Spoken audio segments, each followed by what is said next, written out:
Queridos, olha, a gente realmente não tem palavras, né, para agradecer a bondade de Deus.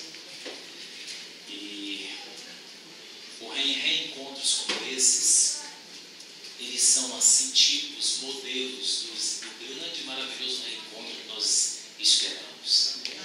Eu disse para o Dr. Sandro ali que eu cheguei no dia certo, né? O dia do seu aniversário, o dia da celebração. Pude já abraçar alguns, rever grandes amigos, queridos, Rejane aí, o Jaderson, já o Luciano, enfim, cada um de vocês. Ao revê-los, Viviane ali, ao revê-los, a gente revê e relembra dos grandes e bons momentos que o Senhor, Ele realizou e certamente continuou realizando entre vocês. Deus seja louvado porque Ele tem nos guiado. Deus seja louvado porque o tempo passa, mas a gente pode até perder algumas coisas, mas algo a gente não perde, é a certeza de que o Senhor nos guia. Eu sei que esses momentos aí, muita coisa aconteceu, né, doutora Mara? Eu vou cuidar disso um pouquinho. Muitas coisas realmente aconteceram, e a gente sabe que essas muitas coisas incluem adversidades, alegrias, também tristezas. Quando eu saí, me lembro hoje, né, muita coisa mudou, inclusive na cidade de Salvador. Como disse Deneide, nós fomos para Recife, nem Recife eu estou mais. Veja, estou agora em Natal, estaria agora no Rio de Janeiro, estava conversando com alguns, mas uma coisa é certa, Deus tem nos guiado, e se eu fosse usar aqui esse tempo para exemplificar, mostrar por onde caminhamos, a forma que Deus nos conduziu e ouvir de vocês, realmente a gente precisaria de um dia todo. Mas eu queria que esse momento fosse, como sempre foi os nossos encontros, o momento em que nós priorizamos a palavra. Eu estava dizendo para o meu amigo Assis, quando ele fez a gentileza de buscar, quando vim, eu agradeço o fato da gente ter a oportunidade de estar aqui. Eu estava dizendo para ele que esse sábado vai ser até torturante, esse momento, porque às vezes quando a gente demora muito e reencontra amados e queridos, passa a ser esse encontro um encontro também de tortura, porque o tempo é tão curto, né, para a gente vivenciar e celebrar, e que vai acabar prometendo uma vinda aqui, um retorno, para a gente ficar mais tempo, conversar e juntos de fato podermos receber do Senhor aquilo que Ele sempre nos deu. Foram momentos maravilhosos. E eu quero apenas dizer para vocês que o Senhor, Ele está com cada um de vocês. Amém. Nós estamos hoje, especificamente, numa experiência nova. Nós estamos trabalhando exclusivamente no evangelismo, no ministério pessoal, em 2 estados, num campo, que é a Lição Nordeste, lá em Natal. E a gente tem visto que muitos princípios que juntos nós vivenciamos aqui, a gente tem aplicado, orientado os pastores. Nós temos hoje um espaço, Novo Tempo, e não muda só o nome, mas o princípio é o mesmo, em João Pessoa, que inclusive é um dos espaços, assim,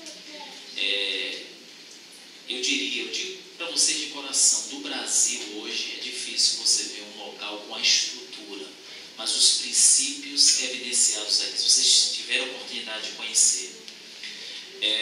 Temos tido também a experiência, lá em Natal também temos um espaço como esse, e Deus realmente tem alcançado e cumprido o seu propósito, porque essa estratégia aqui é de Deus. Deus tem usado a sua serva, né, irmã Deneide, tem usado cada um de vocês. Continuem. Há momentos em que a gente até desanima em fazer diferente, não é?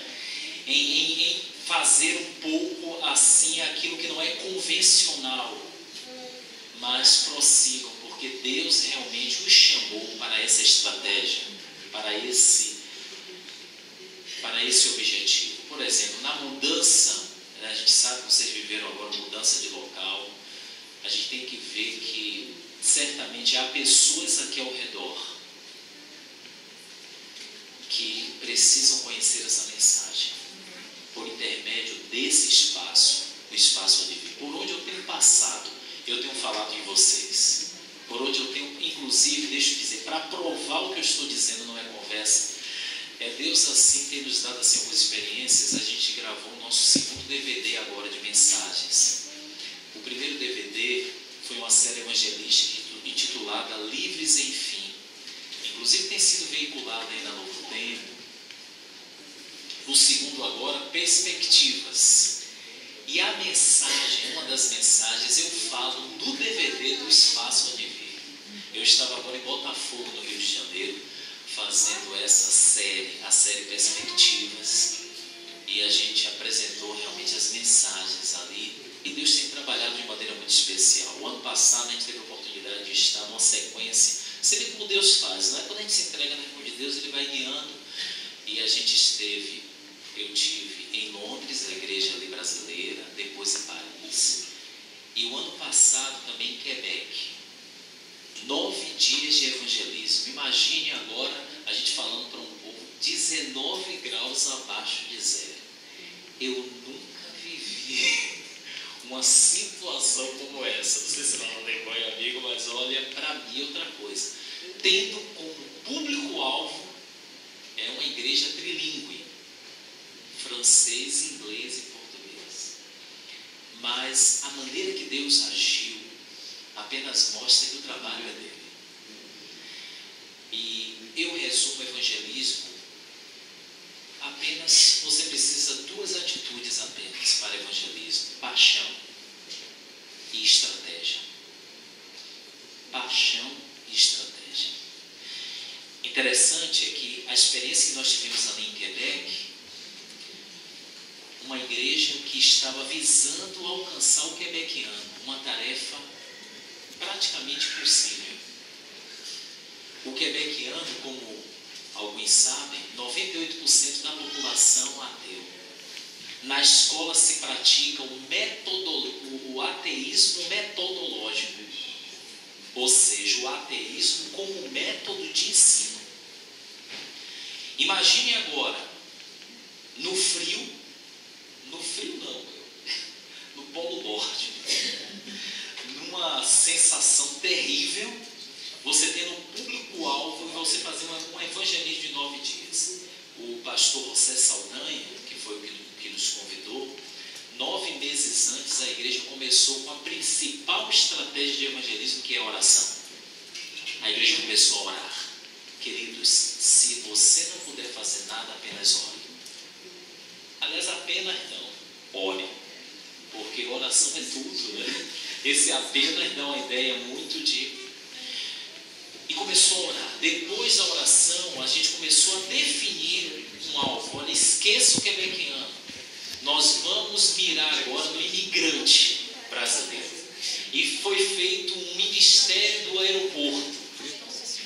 E aí a gente orientou. Na igreja tem gente que trabalha, aí começou a descobrir, tem aqui umas 5 pessoas que trabalham na Air France e outras companhias. E aí começou agora a detectar quantas pessoas estavam chegando. E são muitas, você sabe que quando o brasileiro vai para fora, 2 coisas ele deseja.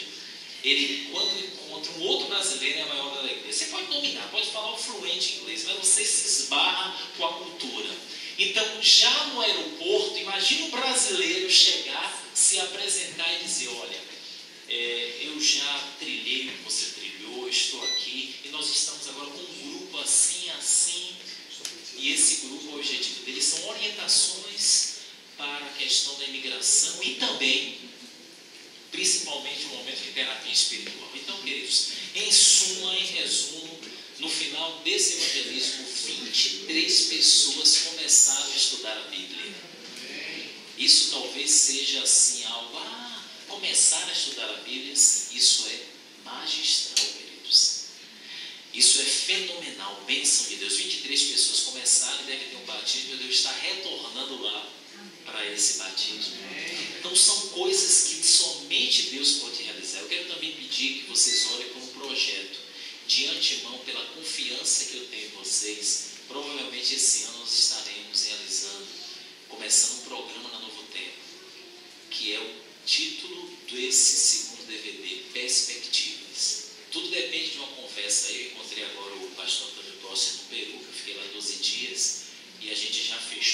questões e agora já marcamos. Depende de algumas situações. Já era para ter começado, mas foi culpa minha, não levou tempo, porque era para ter ido lá para marcar, mas devido à minha vida do evangelismo, eu não pude, porque eu tinha que gravar o programa. Dei a ideia de gravar no estúdio lá em Recife, mas não deu certo. Vamos ver se as coisas realmente dão certo para que, de fato, esse projeto também ele alcance propósito. Apenas orem, e se acontecer, eu prometo, quando a gente começar, vou começar mandando um abraço aos Passa de Vida, tá? Salvador. Querido. Mas é isso, queridos. Eu acho que eu fiz assim a sinopse do resumo, da conclusão, um pouco. E a gente vai conversando e vai se vendo, só os abraços e reencontros já é um grande alegria. Mas eu quero convidá-los para o livro de Atos. E com a Bíblia aberta, eu gostaria de convidá-los à oração. Vamos pedir que Deus nos alcance de maneira muito especial, como Ele sempre tem feito. E eu quero partilhar com vocês algo que mudou a minha vida e que certamente vai mudar a sua também. Eu sempre costumo dizer que dos textos conhecidos é que vem os maiores desafios. Existe uma ênfase que ela é equivocada, principalmente baseada nesse texto. E essa ênfase, ela nos remete ao grande desafio que nós temos hoje como igreja, como cristãos, que aguardamos a volta de Jesus. E esse desafio e essa incompreensão faz com que a gente até ande na contramão, achando que estamos andando na direção correta, que é a compreensão do ser e do fazer. E a gente sabe, queridos, que a maior tristeza para a gente é quando a gente vê irmão nosso, gente nossa, que tem caminhado na mesma jornada que nós temos caminhado e de repente algo acontece. E esse irmão, em algum momento, ele deixa de ser aquilo que sempre demonstrou ser. Isso traz tristeza. Mas antes de tudo, não traz apenas tristeza, traz decepção para com a palavra que nós dizemos acreditar. Tudo isso vem em função de uma má compreensão que nós temos, de uma promessa que ela é totalmente incompreendida. E por que o livro de Atos? Porque o livro de Atos é a nossa história. Nós começamos no livro de Atos. O Velho Testamento é uma planta. Os evangelhos nada mais são do que apresentar aquele que é o cumprimento da grande promessa. E Atos é a consequência desse Jesus que veio cumprir toda uma promessa feita, na realidade, nas narrativas veterotestamentárias, ou do Velho Testamento. Então, o livro de Atos, a nossa história começa ali, e é exatamente no capítulo 1. Eu digo a vocês que eu gostaria apenas de trabalhar um versículo, mas eu tenho certeza que esse versículo vai falar tudo o que nós precisamos e vai ser a definição completa e cabal de quem nós somos e por que nós, muitas vezes, não somos o que deveríamos ser. Tudo porque o cumprimento dessa promessa de Jesus na minha vida não foi cumprido. Mas antes vamos orar? Vamos falar com Deus. Amado Deus, que alegria rever os meus queridos irmãos. Que alegria, Senhor, estar neste lugar que fez e faz tanta diferença na vida de pessoas que não seriam alcançadas pela igreja convencional. Muito obrigado, Senhor, porque nós estamos no lugar onde a amizade, o amor imperam. E que aquele que aqui chega é recebido de forma imparcial. Obrigado, Senhor, porque a Tua palavra, ela tem alimentado a maravilhosa esperança de que cremos num maravilhoso Deus que voltará. esse espaço ele há de vir, porque ele é a nossa esperança. Há de vir, é aquilo que de fato nos preenche, nos faz avançar, mesmo diante das mais terríveis e cruciais tristezas que esse mundo nos oferece e nos traz. Agora receba, Senhor, a nossa vida, o nosso coração, a nossa mente, em nome de Jesus. Amém. É no capítulo 1, queridos, do livro de Atos. Há quem diga que esse nome, Atos dos Apóstolos, deveria ser revisto. Aliás, nós sabemos que na Bíblia os subtítulos e os títulos não são inspirados, né? A Bíblia, na verdade, ela quando foi dada, ela nem foi dada dividida em capítulos e versículos. A Bíblia foi dada de forma integral e total. Então, os subtítulos, eles são nada mais, nada menos do que a intenção do homem tornar o texto mais didático e mais pedagógico. Essa boa intenção, às vezes, nubla a essência. E, às vezes, faz com que o que está essencialmente no texto como mensagem, ele não nos venha como deveria vir. Por exemplo, há quem diga que o nome Atos dos Apóstolos não combina muito com o livro. E, de fato, eu concordo. Esse livro deveria ser chamado Atos do Espírito Santo. Porque os Atos não foram dos apóstolos. Os atos não são da igreja.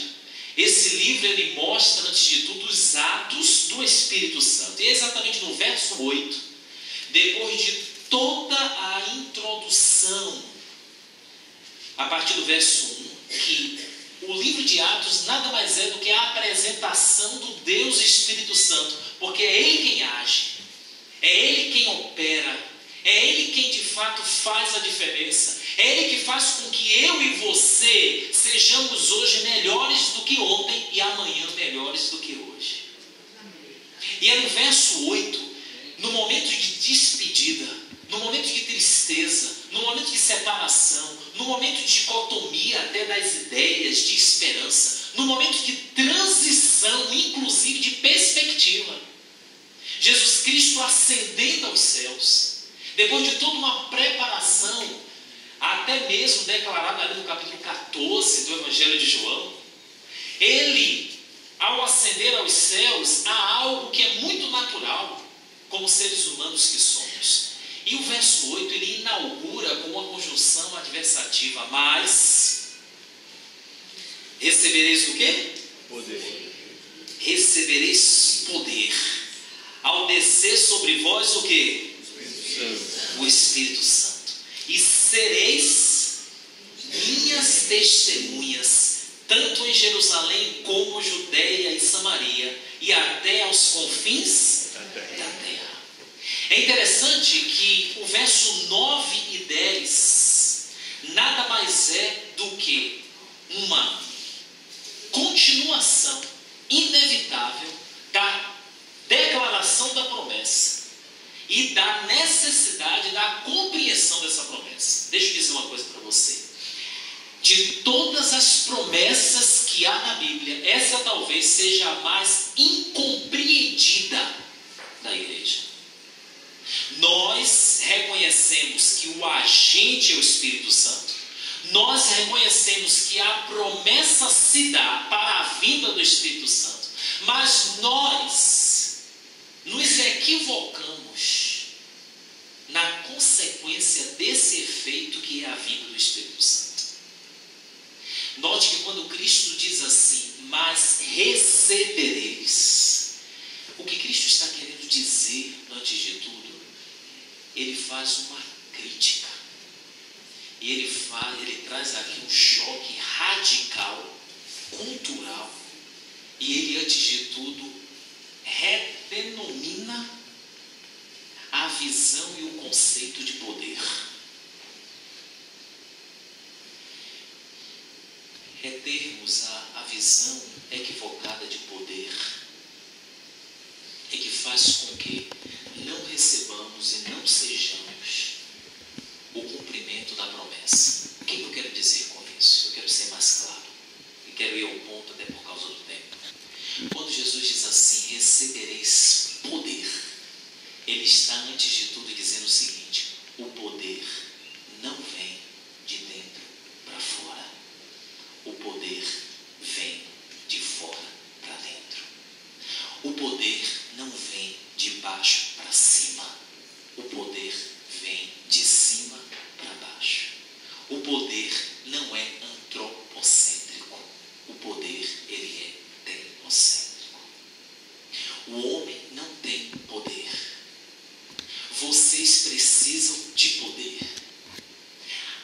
história e a continuidade desta igreja carece de poder.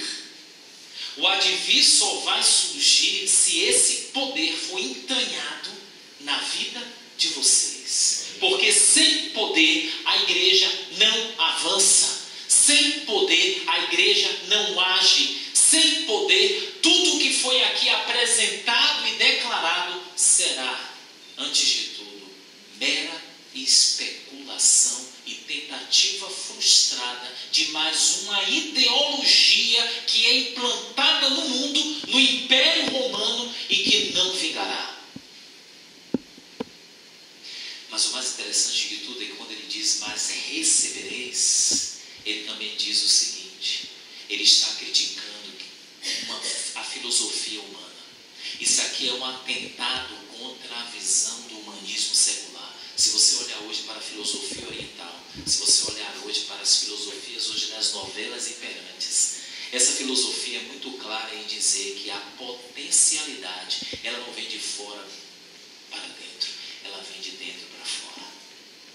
As pessoas hoje que nós convivemos e estamos em contato, ela hoje está, antes de tudo, incentivando, pensando e acreditando que há nela potencialidade. E essa potencialidade vem pelo pensamento positivo. Essa potencialidade vem pela busca do que está dentro e que ainda não foi descoberto. Os best-sellers de hoje, os livros mais vendidos do mundo, eles só ressaltam uma verdade, é a verdade de que você pode, é a verdade de que você vai, é a verdade de que com concentração, com empenho, com motivação, você pode. E não apenas isso, queridos, esses livros de autoajuda, Cristo simplesmente com essa declaração ele está dizendo que não são livros de autoajuda, mas são livros de autoajuda com L. Há uma diferença apenas de uma. Não é auto com U, é auto com L. Isso muda tudo. Compreender isso faz a diferença. Mas acima de compreender, viver isso muda destinos.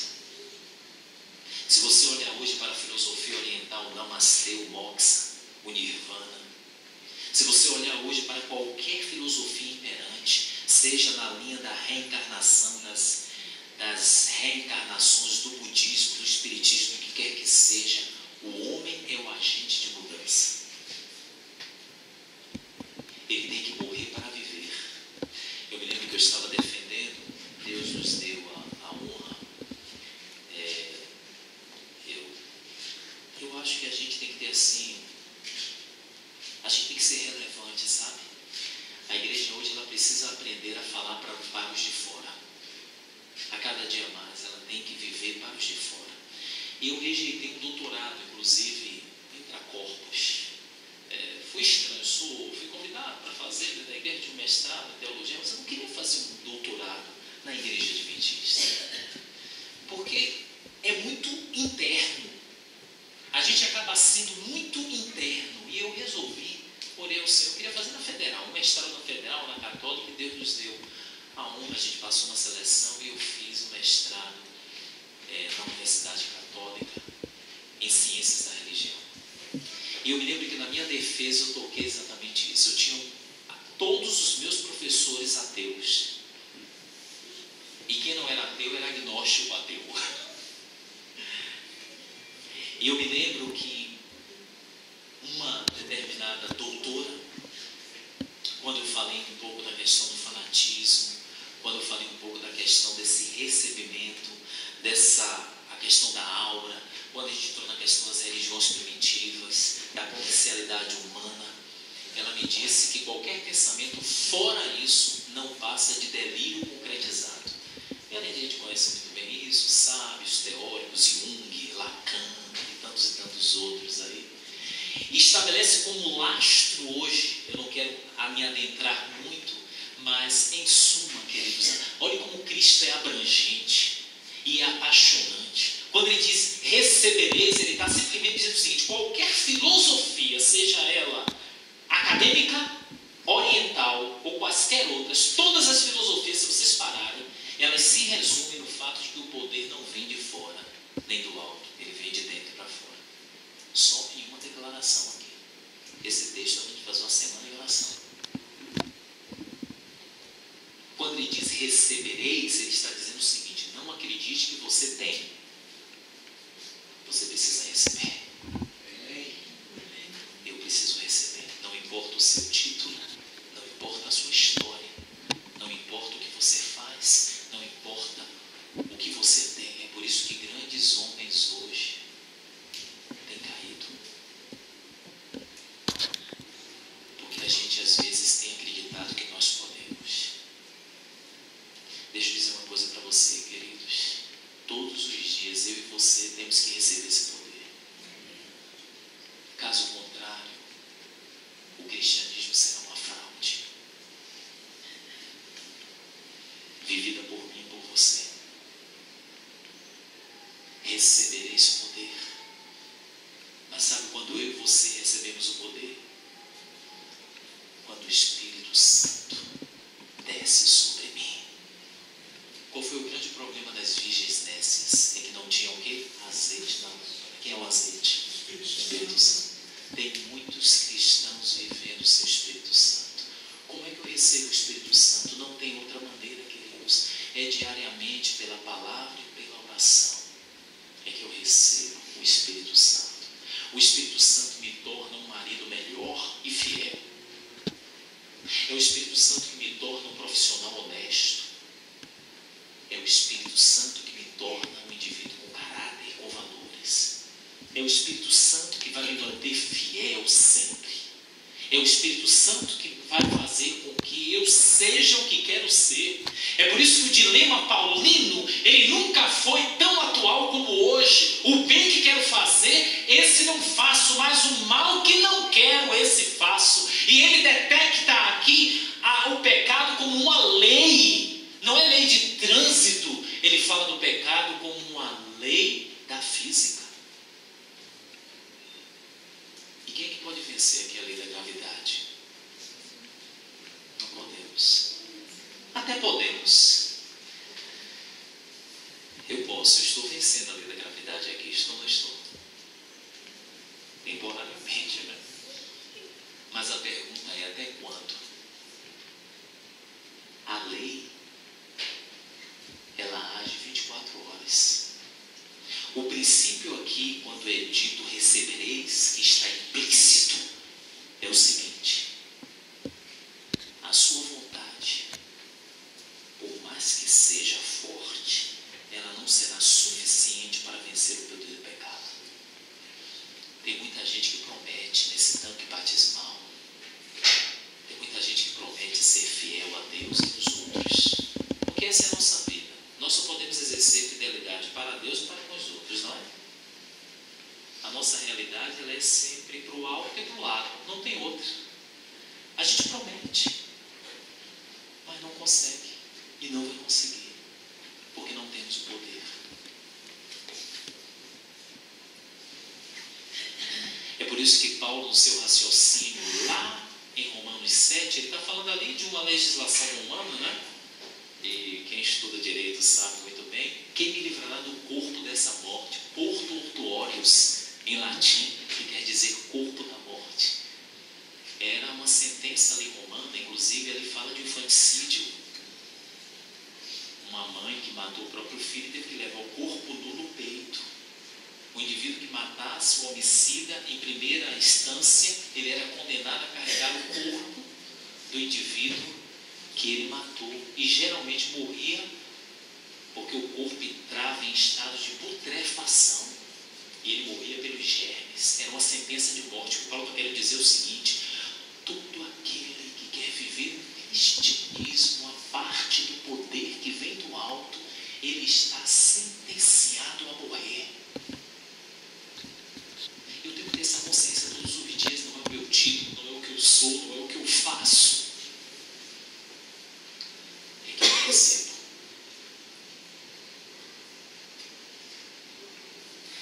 É por isso, queridos, queridos, que eu não me decepciono com nenhuma queda e nenhuma apostasia. Porque todos nós, naturalmente, somos passíveis ao erro e à queda. E se o cristianismo dependesse de nós, ele seria fadado ao fracasso.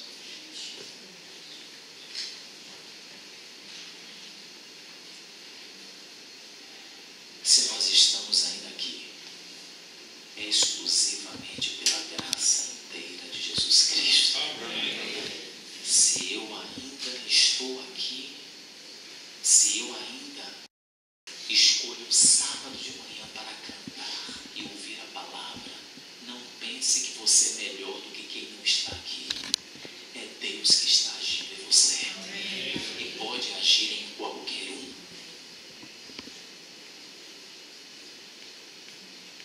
Há um ponto-chave aqui, e eu encerro nesta manhã. Eu poderia falar de muita coisa aqui, mas eu quero respeitar o horário. Olha o que diz: recebereis poder ao descer sobre vós o Espírito Santo, e sereis o quê? Minhas testemunhas. Quer ver uma coisa que a gente deixa passar? Você recebe poder para fazer ou para ser?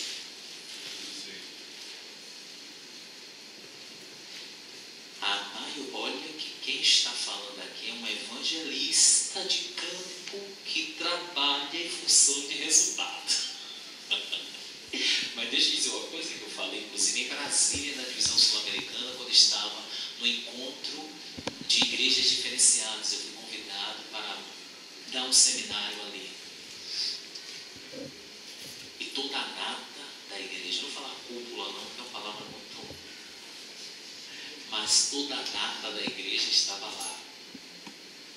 E eu me lembro, queridos, que eu salientei ao apresentar ali a linha das séries evangelísticas do que Deus fez ali na Central do Recife. E a gente saiu e tem orientado os pastores nisso aí. Os princípios nós levamos. E, queridos, uma igreja de 1.200 membros, Central do Recife. E me lembro quando eu saí daqui, eu fui para Boa Viagem. Aí de Boa Viagem para a Central do Recife. 1.200 membros. E domingo à noite, normal. A igreja enorme em cima não se reunia domingo à noite e quarta, porque era feio uma igreja tão enorme você ter aqueles fiéis que ainda são chamados de gatos pingados, né? Então, imagine, domingo à noite, 30 pessoas numa igreja que cabe 1.000. Então, resolviam sempre ter o culto onde? Na sala lá embaixo, é normal. Imagine agora uma revolução. Domingo, 18 horas, 950 pessoas, todo domingo. Amém. Deus seja louvado. Amém. Série evangelística que nós fazíamos de quase cerca de 13 domingos consecutivos, onde no final 35 almas eram batizadas na Central do Recife.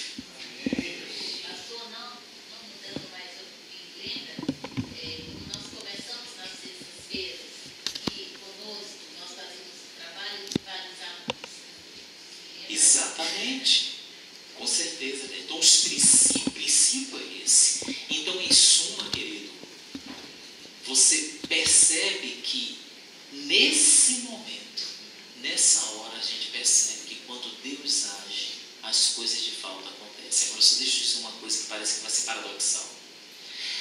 Toda a igreja e a maioria dos bons pregadores que a gente tem visto usa esse texto para ressaltar o que a igreja faz.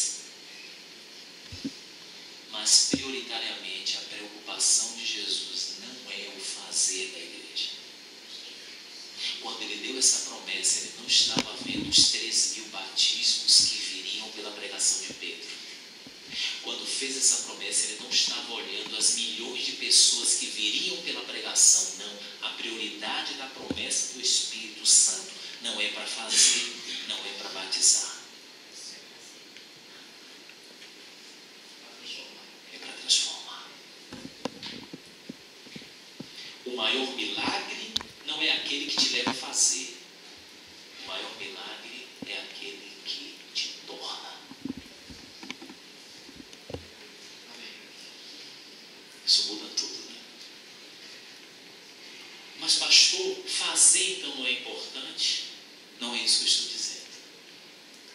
que eu estou dizendo é que quando você faz, nem sempre você é. Mas quando você é, você faz.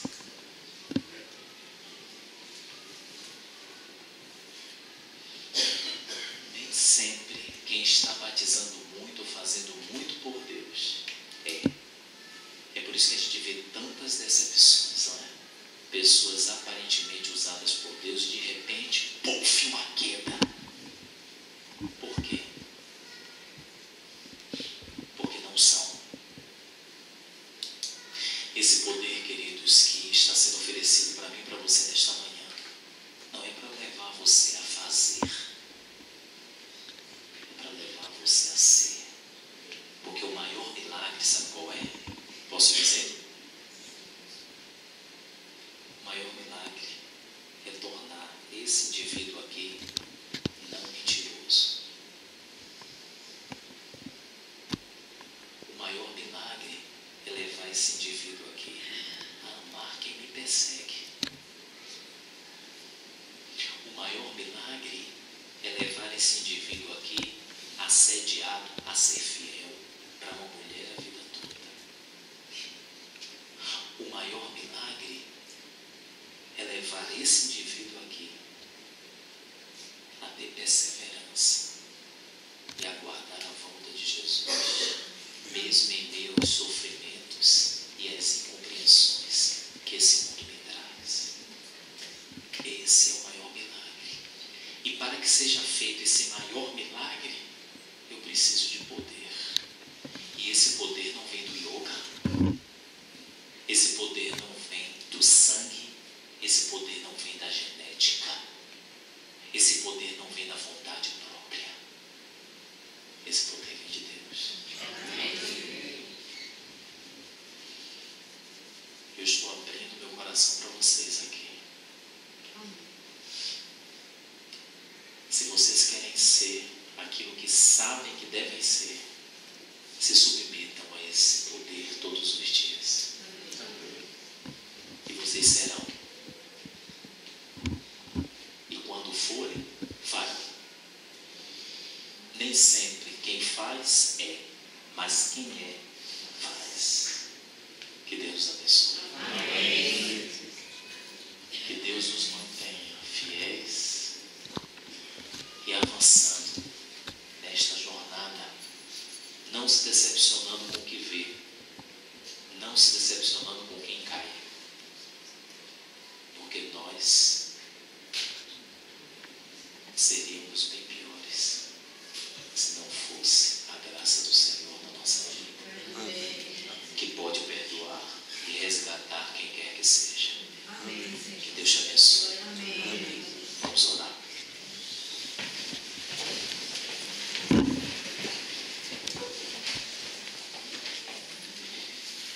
Amado Deus e eterno Pai, é por esta razão que nós temos 1001 motivos para te exaltar e te louvar. Não pelo que tu tens feito por nós, pela igreja, mas pelo que tu tens feito em nós. Obrigado porque temos visto a paciência, quando somos tão impacientes. Obrigado porque temos visto firmeza de dizer não a uma proposta que recebemos no nosso trabalho, algo indecente relacionado à desonestidade. Obrigado porque se dizemos não à corrupção, não dizemos porque viemos de uma família com valores, mas conseguimos dizer porque tu tens trabalhado em nosso coração. Obrigado porque temos sido fiéis aos nossos esposos e esposas. Obrigado porque temos sido pais tolerantes. Obrigado porque temos perseverado em Ti. E isso não vem de nós, vem de Ti. Vem do poder que somente Tu podes nos legar. E nós queremos receber, Pai. Nós admitimos a nossa culpa, nós admitimos a nossa maldade, nós admitimos a nossa incapacidade. isso, que entendemos que sem Ti nada podemos fazer e que só podemos tudo naquele que nos fortalece. Que a Tua bênção e o Teu abraço, Senhor, seja estendido aos Teus filhos que tanto amo neste lugar. E que 2015, amado Deus, seja um ano em que sejamos cada dia mais parecidos contigo, pela ação que provém de Ti, pela ação do Deus Espírito Santo, em nome de Jesus. Amém. Deus abençoe.